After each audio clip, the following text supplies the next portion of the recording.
The truth came out in fragments, whispered through intercepted transmissions and broken cries from distant stars. The Galactic Empire, once parading as a force of unity and progress, had been exploiting human colonies for years. But nothing prepared Earth for the horrifying revelation. Over 800,000 human children had been taken, abducted from struggling outer rim settlements, and used for forced labor, experimental research, and even combat training.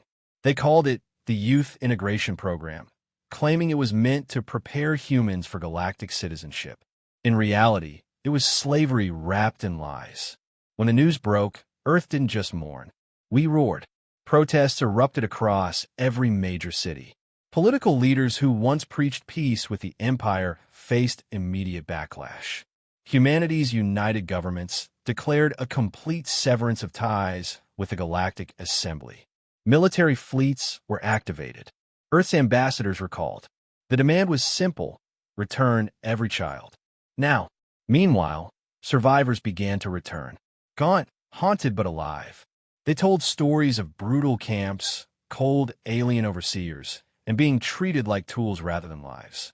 But they also spoke of each other, how they held hands in the dark, whispered songs from home, and dreamed of Earth's sky.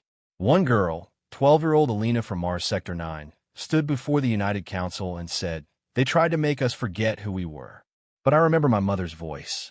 And now I remember that I'm human." Her voice lit a fire no fleet could match. The Galactic Empire underestimated Earth's love for its children. Now, humanity rises, not just for revenge, but for justice. Because 800,000 stolen voices still echo. And Earth will not rest until every last one is heard. When the Galactic War ended, most of the alien armies retreated, leaving behind scorched fields, broken tech, and forgotten soldiers. Among the ruins of a destroyed battlefield on Mars Base Theta, a human scavenger team found something unexpected: a wounded alien war dog. Its body was scarred with burns, shrapnel, and deep lash marks. Half-starved, it growled weakly when approached, expecting pain, not kindness. Sergeant Maya Trent, a former combat medic, was the first to kneel beside it.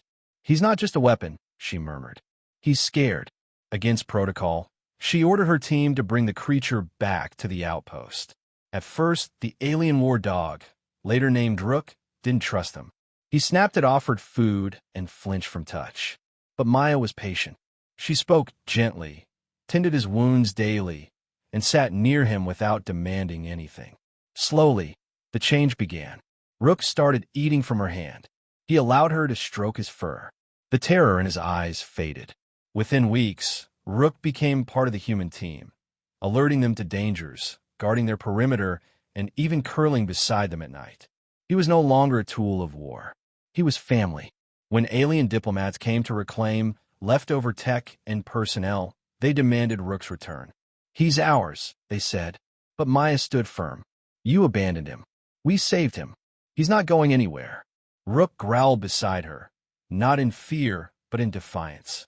In the end, Earth kept him, and the once-forgotten war dog became a symbol, not of destruction, but of healing, loyalty, and second chances.